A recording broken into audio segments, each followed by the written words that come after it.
Hi, I am Vikrant Rajikarsal, motivational speaker, business consultant, life coach. I am back with new topic.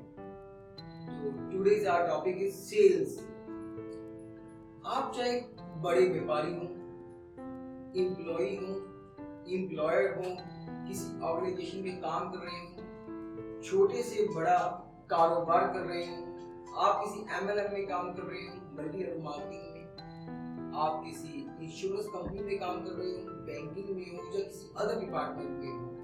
तो sales सबसे बड़ा मुख्य role अदा करता है। सेल्स के बिना कोई भी कंपनी अपना टारगेट, अपनी ग्रोथ नहीं कर सकती। तो सेल्स सबसे इंपॉर्टेंट है हर ऑर्गेनाइजेशन के लिए, हर डिपार्टमेंट के लिए, आगे ग्रोथ के लिए। तो दोस्तों, आज हम बात करेंगे साइकोलॉजी ऑफ सेल्स के ऊपर। Marketing skills, marketing strategies, sales strategies को जानने से पहले हमें जानना जरूरी है साइकोलॉजी ऑफ सेल्स। इसके ऊपर हम कभी नहीं सोचते कि सेल्स की साइकोलॉजी को हम जानें। What is psychology? तो आज मैं आपके साथ वो 6 पॉइंट डिस्कस करूंगा जो आपके लिए बहुत इफेक्टिव होंगे, और उसको अगर आप अपनी लाइफ में अप्लाई करते हो, अपने बिजनेस में अप्लाई करते हो और अपने करियर में अप्लाई करते हो, और आप मार्केटिंग में, सेल्स में अपने टारगेट अचीव करना चाहते हो और एक अच्छा इंसेंटिव, अच्छी ग्रोथ चाहते हो, अच्छी इनकम चाहते हो, तो ये 6 पॉइंट आपके लिए सबसे ज्यादा है। तो सबसे पहले हम बात करेंगे साइकोलॉजी ऑफ सेल्स में। whatever you are a company, general manager of marketing, sales, you are a manager of sales, you are an executive, you are an agent. If you are hiring anyone in a sales department, so you should understand the psychology of salesperson for sales. हम अक्सर क्या करते हैं कि हम कोई employ appoint करते हैं सेल्स डिपार्टमेंट में, लेकिन हम उसकी साइकोलॉजी स्टडी नहीं करते। रीजन, हमें ये लगता है कि सेल्स करना सबसे आसान है। नहीं भाई, सेल्स करना आसान नहीं है। सेल्स करने के लिए आपके पास एक अच्छी टेक्निक होना बहुत जरूरी है, एक अच्छा प्लेटफॉर्म होना बहुत जरूरी है और एक क्रिएटिव माइंड होना बहुत जरूरी है, तभी आप सेल्स में अच्छे हो पाओगे। तो सबसे पहले अगर आप कोई भी एम्प्लॉय अपने पास हायर कर रहे हो, ज्वाइन करवा रहे हो, तो उसकी साइकोलॉजी को पढ़िए,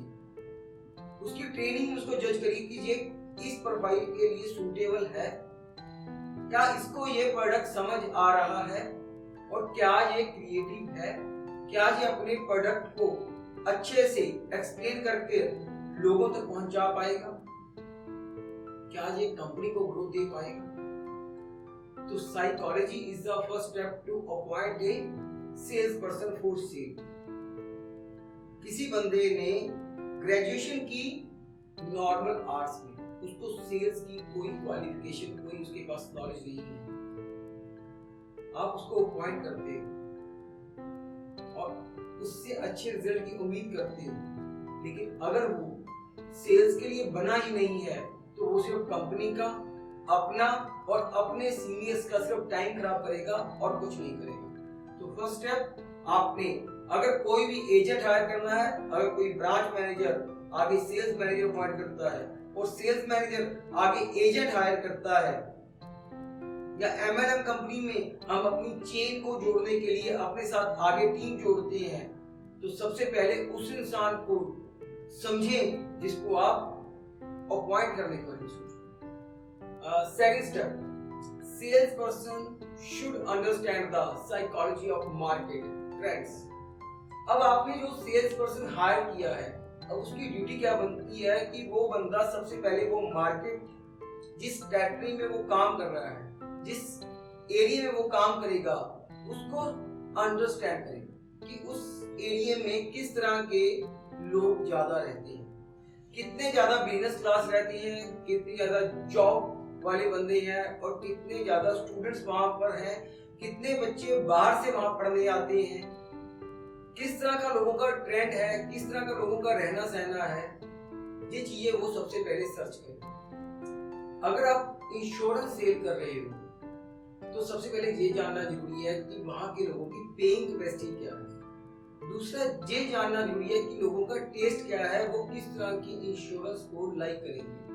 क्योंकि इंश्योरेंस में कई तरह के प्लान होते हैं, तो उन लोगों के लिए कौन सा प्लान ज्यादा सूटेबल रहेगा। अगर आप एमएलएम कंपनी में काम कर रहे हो, किसी भी हेल्थ प्रोडक्ट के ऊपर काम कर रहे हो एमएलएम में, तो ये देखना जरूरी है कि उस एरिया में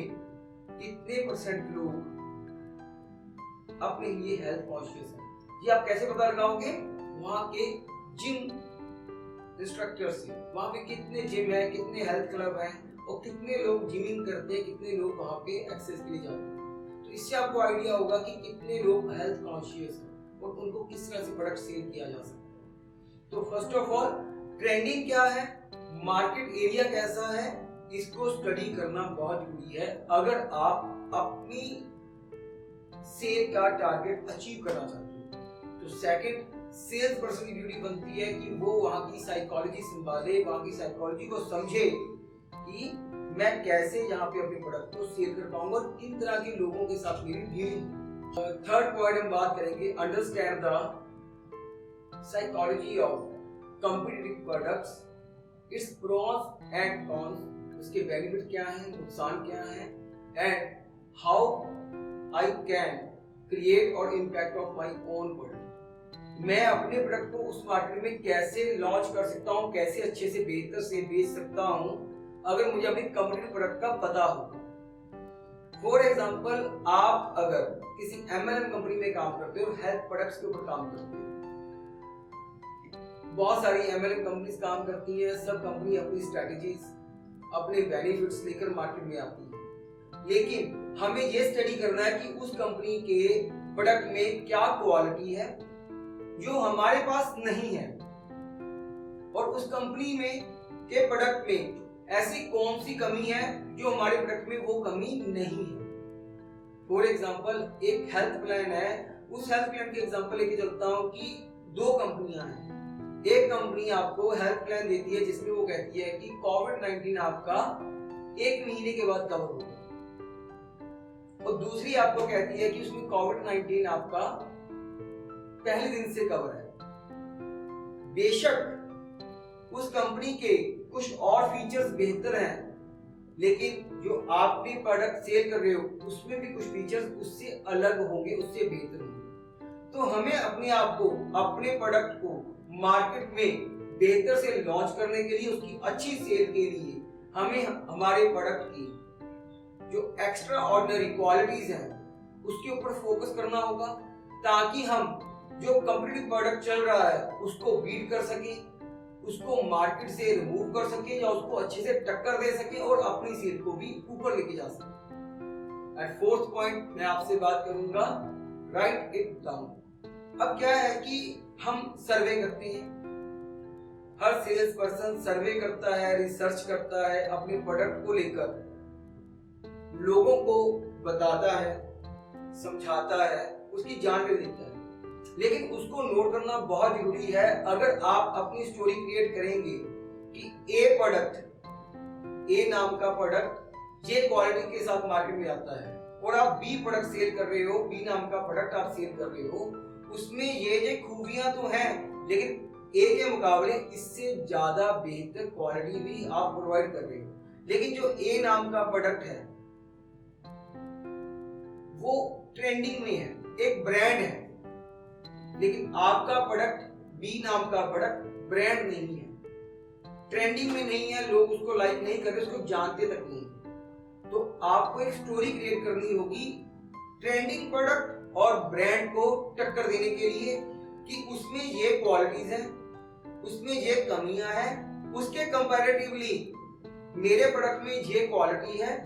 और जो उसमें कमियां हैं वो कमियां हमारे प्रोडक्ट में नहीं है, और उसके अलावा हमारा प्रोडक्ट उस प्रोडक्ट के मुकाबले ज्यादा बेनिफिट्स देगा जो उसमें नहीं है। तो उसकी रिगार्डिंग स्टोरी क्रिएट करेंगे, और उस पंच लाइन के ऊपर आप अपने प्रोडक्ट की प्रमोशन, सेल और ब्रांडिंग शुरू करेंगे, ताकि आप अच्छी आउटपुट दे सकें। The fifth point is understand the psychology of top rated brands and its products.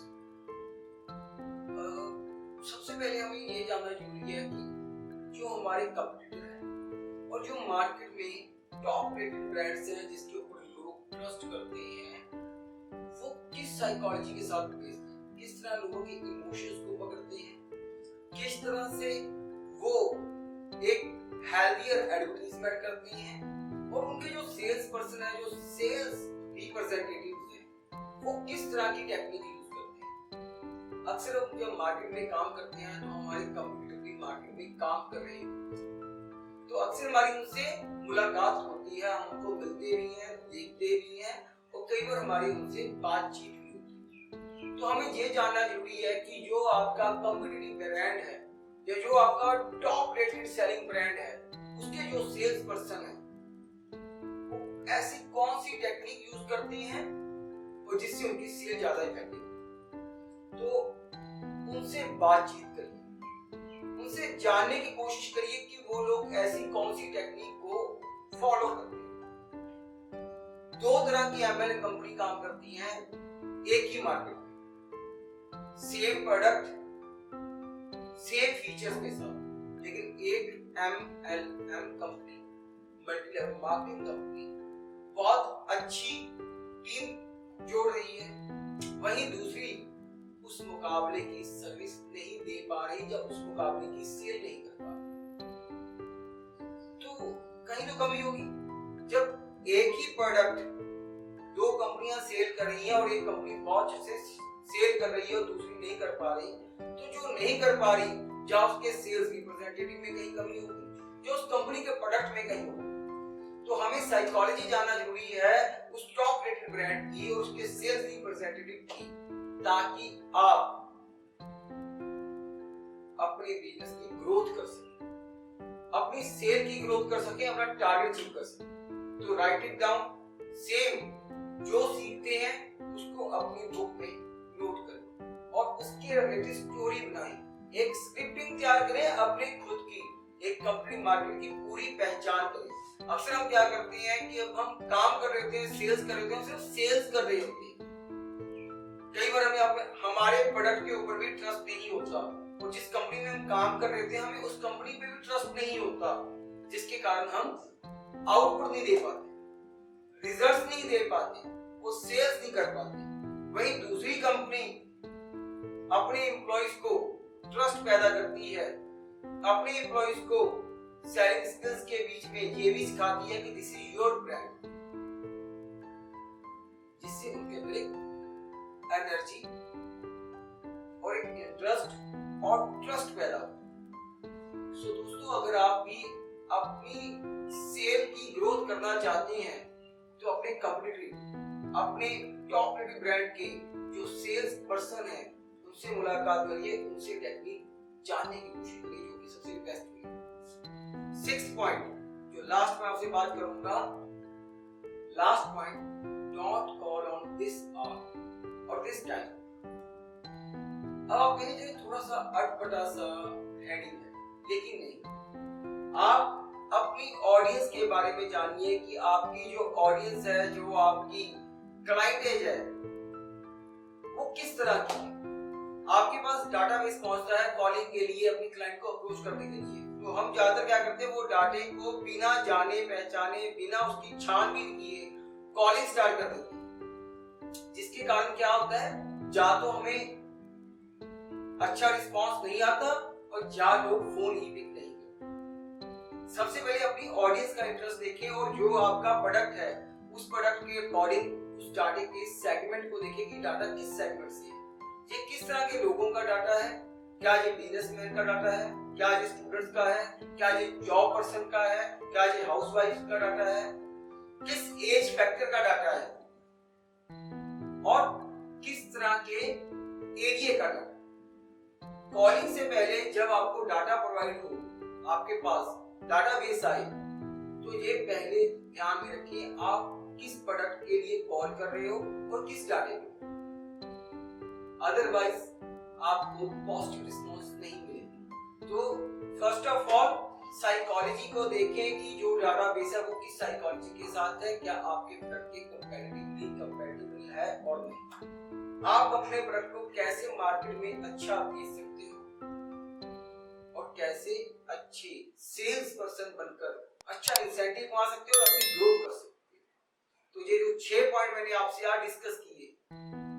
ये 6 पॉइंट आपके लिए सबसे ज्यादा इंपॉर्टेंट है सेलिंग करने के लिए। तो सबसे पहले साइकोलॉजी ऑफ सेल्स को समझिए, अपना एरिया समझिए, अपने कंपटीटर को समझिए, अपने बायर को समझिए, डाटाबेस को समझिए, इसके ऊपर कॉल करोगे और जो जो आप सीख रहे हो उसको नोट डाउन करिए, राइट डाउन करिए, ताकि एक कहानी बना सके और आपको अपने प्रोडक्ट की पूरी जानकारी और आपके कंपटीटर की भी जानकारी। अगर कंपटीटर की जानकारी नहीं होगी तो अपना प्रोडक्ट कभी नहीं बेच पाओगे। तो उम्मीद करता हूँ आपको ये वीडियो अच्छी लगी होगी। अगली वीडियो में हम बात करेंगे सेलिंग स्किल्स के ऊपर और कैसे सेल को बूस्ट करते हैं, ये आपको मैं बताऊंगा अगली वीडियो। नमस्कार, मैं आपका विक्रांत रहे।